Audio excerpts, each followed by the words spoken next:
ప్రభుత్వాలు వస్తుంటాయి పోతుంటాయి, కానీ నిలకడగా నిజాయితీగా అధికారం ఉంటేనే మనం బ్రతకగలం, అధికారం లేకపోతే మనం బ్రతకలేమని అనేది మాత్రం ఉండకూడదు. ఎవరి బొమ్మ పెట్టుకుని మనం గెలిచామో అధికారం లేకపోయినా చివరి వరకు అదే పార్టీలో ఉండాలి. కానీ వెళ్ళిపోయినారు. ఈరోజు వైఎస్ఆర్ కాంగ్రెస్ పార్టీ తరఫున మేము జగన్మోహన్ రెడ్డి గారి బొమ్మ పెట్టుకుని గెలిచామని నిజాయితీగా చిత్తశుద్ధితో క్రమశిక్షణతో నాతో పాటు ఉన్నటువంటి సర్పంచులకి కౌన్సిలర్స్ కి వాళ్ళ పాదాలకి నేను నమస్కరిస్తా ఉన్నాను. చాలా గొప్ప విషయం. ఏమేమో ఆశలు చూపిస్తారు అధికార పార్టీ వాళ్ళు, అవేమీ మాకొద్దు.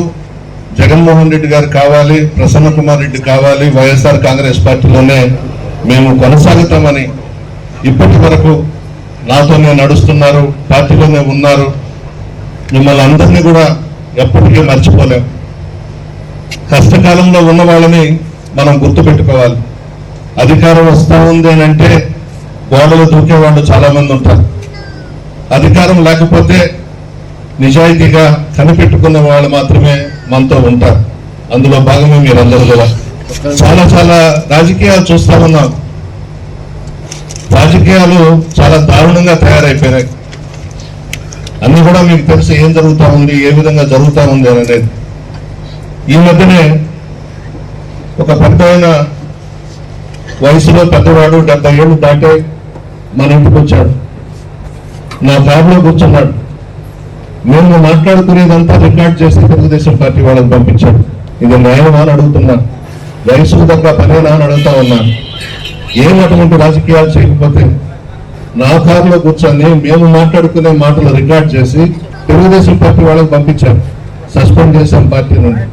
నా తండ్రిలాగా చూసుకున్నాను, అతన్ని నా కుటుంబ సభ్యుల్లాగా చూసుకున్నాను. 70 ఏళ్ళు భయపడ్డది. ఆ పని చేయొచ్చా?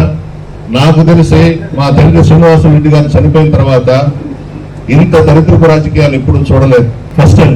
ఏముంది, పదవులు వస్తాయి పోతా ఉంటాయి, అవతల వాళ్ళతో లాలూచి పడిపోయి ఇక్కడ ఏం జరుగుతుందో ఏం మాట్లాడుకుంటున్నారో రికార్డ్ చేసి పంపిస్తారా?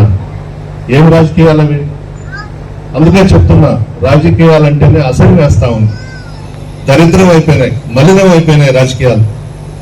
ఇంత నీచానికి వనగెడుతున్నారంటే అంత దారుణానికి, అంత దిగజారిపోయి ప్రవర్తిస్తా ఉన్నారు. ఇష్టం లేకపోతే పార్టీ వదిలి వెళ్ళిపోవాలి, కానీ స్వయంగా నా కారులోనే కూర్చొని మేము మాట్లాడుకునే మాటలు రికార్డ్ చేసి టీడీపీ వాళ్ళకి పంపిస్తారు.